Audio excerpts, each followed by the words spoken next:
omer. Wadhi nyime kama riwruok mar jotelo mar Rowere mawuok e duond buche mopogore osiro lwedo twak madhi nyime kind piny owacho mar Kenya Kwanza kod riwruok mar Azimio la Umoja One Kenya.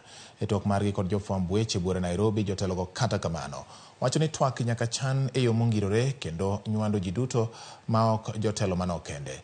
Rowere go lero ni twak ma kamano ok onego ket e lwet josiasa kendgi ka gidwaro mondo nywand rowere bende chenro ma kamano. Gimedo wacho ni thoth rowere emane owito ngimagi kinde mag ng'anyo mag Azimio, kuom mano nyaka gibede ong'ala manyime e mesa mar twak.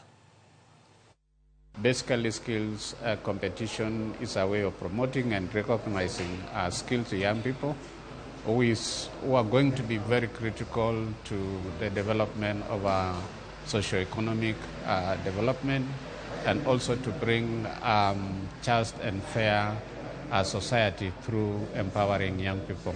We look forward to partnering with all our partners from the private sector, Kenya National Chamber of Commerce and Industry, development partners, all the MDAs from government, to ensure that we promote the youth through skills recognition, and we look forward to empowering our young people, not only for our economy, but also to seize opportunities that are existing all over the world.